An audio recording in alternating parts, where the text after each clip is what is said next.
Hello friends, I am Deepak Mishra. Bansal group of institutes में आप सभी का स्वागत है। मैं आप सभी के लिए केमिस्ट्री, रसायन शास्त्र के कुछ छोटे छोटे टॉपिक्स को लेकर के आया हूँ। ये टॉपिक्स हमारे बोर्ड के एग्ज़ाम्स के लिए, साथ ही आगे की कंपटीशन की तैयारी के लिए भी हेल्पफुल होंगे।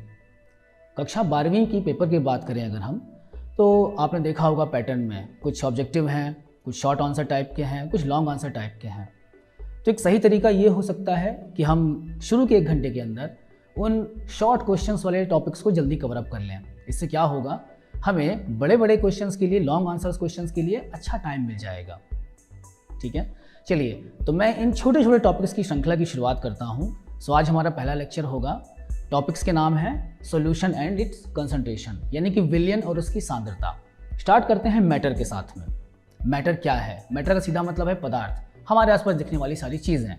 चाहे हम किसी की भी बात कर लें, जैसे कि मिट्टी हो गया, पानी हो गया, कोई भी पदार्थ जो हमें आसपास दिखाई देता है। ठीक है, इन्हें हम बेसिकली 2 तरह से बांट सकते हैं। पहला, प्योर सब्सटेंस और मिक्सचर्स के रूप में। प्योर सब्सटेंस का मतलब एक ऐसे पदार्थ जो एक तरह के एलिमेंट या एक तरह के कंपाउंड से मिलकर बने हैं। दूसरा, मिक्सचर्स हैं। यहाँ पर अगर मैं बात करूँ तो एलिमेंट और कंपाउंड प्योर सब्सटेंसेस के अंदर में आ जाएंगे। अगर मैं बात करूं मिक्सचर्स की, तो मिक्सचर किस में आ जाएंगे? होमोजीनियस और हेट्रोजीनियस टाइप्स में। मिक्सचर की बातें बाद में कर लें, शॉर्टकट टाइम के लिए थोड़ा सा प्योर सब्सटेंस को देखते हैं। एलिमेंट का मतलब क्या हुआ? एक तरह के एटम से मिलकर के बना हुआ। कंपाउंड मतलब 2 या 2 से ज़्यादा एटम से मिलकर बना तो है, लेकिन इनका कंपोजिशन एक जैसा है। वहीं बात करें मिक्सचर्स की, तो यहाँ पर होमोजीनियस के अंदर में वितरण एक जैसा है, डिस्ट्रीब्यूशन एक जैसा है। वहीं हेट्रोजीनियस के अंदर हम बात करें तो कंपोनेंट का वितरण एक जैसा नहीं है। आप देख सकते हैं यहाँ पर कुछ कंपोनेंट अलग है, यहाँ पर कुछ कंपोनेंट अलग है। इसका सबसे अच्छा एग्जांपल क्या है? हमारी सॉइल। आप हर जगह की सॉइल को देखेंगे ज़रा, तो आप पाएंगे कि हाँ, हर तरह की सॉइल, हर जगह की सॉइल में कंपोनेंट का डिस्ट्रीब्यूशन अलग अलग है, उनका कंपोजिशन अलग अलग मिलता है। तो सॉइल एक मिक्सचर है। शुरुआत करें ज़रा, एक सॉल्यूशन बनता कैसे है। सॉल्यूशन बेसिकली एक होमोजीनियस मिक्सचर है। जैसे कि हमने एक सोल्यूट लिया, एक सॉल्वेंट लिया। सोल्यूट में हम कुछ भी ले सकते हैं। चलिए घर का एग्जांपल ले लें, नमक या शक्कर ले लें। ठीक है, सॉल्वेंट में हम सिंपल सा पानी ले लें। अब हम दोनों का एक सोल्यूशन बनाना चाहते हैं, विलयन बनाना चाहते हैं। क्या करेंगे? इसे मिक्स कर दिया और ये हमारा तैयार हो गया एक सोल्यूशन। टॉपिक हम पढ़ रहे हैं कंसंट्रेशन के बारे में, तो यहीं से शुरुआत करता हूँ। जैसे कि अब जो हमने विलयन बनाया है, इस विलयन में हमारे सॉल्वेंट की मात्रा कितनी है, हमने कितने वॉल्यूम यानी आयतन का सोल्यूशन तैयार किया है, ठीक वैसे ही हमने सोल्यूट की मात्रा कितनी ले रखी है। बस इसी को ही कहेंगे इसका कंसंट्रेशन। तो एक साधारण भाषा में बात करें कि कंसंट्रेशन या सांद्रता क्या है, तो हमारे सोल्यूट की हमारे सॉल्वेंट में कितनी उपस्थिति है, कितनी प्रेजेंस है, वही कहलाता है कंसंट्रेशन। अब यहाँ पर आप इस मात्रा को कैसे डिफाइन करते हैं, किस मात्रा में या किस यूनिट में बताते हैं, वैसा ही बन जाता है ये कंसंट्रेशन। पहला एग्जाम्पल है परसेंटेज में बताना। सपोज हमारे पास जो सोल्यूट है उसे हमने मास में यानी द्रव्यमान में ले रखा है। यहाँ अगर हम बात करें तो सॉल्वेंट किस में है? वॉल्यूम यानी कि ml में ले रखा है। तो इन दोनों के परसेंटेज को हम कैसे बताएंगे?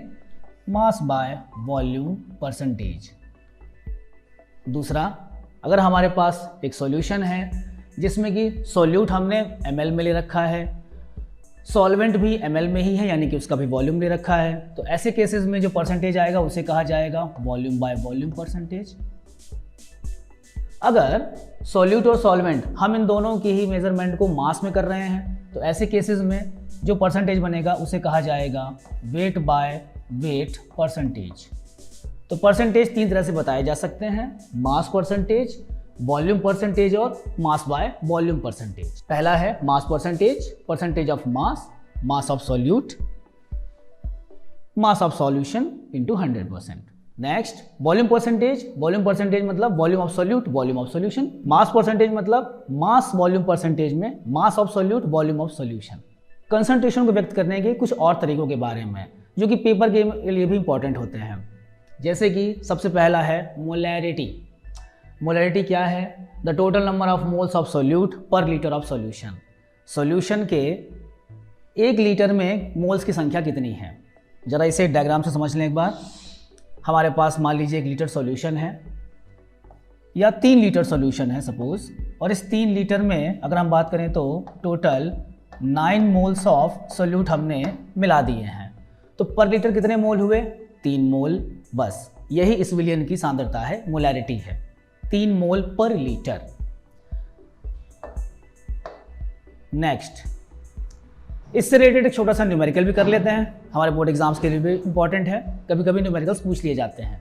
जैसे कि बात करूं मैं क्वेश्चन की, क्वेश्चन कहता है what is the number of moles of solute in 250 ml of 0.4 m solution. हमें सॉल्यूशन की विलयन की सांद्रता पहले से ही दे रखी है, मोलैरिटी उन्होंने पहले ही दे रखी है, और साथ में हमें उन्होंने वॉल्यूम पहले से दे रखा है, उन्होंने नंबर ऑफ मोल्स पूछ रखा है। हम सभी जानते हैं मोलैरिटी का फॉर्मूला क्या है, molarity is equal to number of moles divide by volume in litre. Value रख दीजिए 0.4 ऑलरेडी गिवन है, नंबर ऑफ मोल्स आपको फाइंड आउट करने हैं, divided by volume in litre में होना चाहिए, क्योंकि क्वेश्चन में 250 ml में दिया है, तो आप इसे क्या करें, पहले से लीटर में कन्वर्ट कर दें इंटू 1000, आपका आंसर आ जाएगा। ऐसे ही बात करें कंसंट्रेशन को व्यक्त करने के अगले तरीके के बारे में, नॉर्मेलिटी, यानी कि हिंदी में इसे कहा जाता है नॉर्मलता। नॉर्मलता क्या है, the number of gram equivalent of solute present in 1 litre of solution.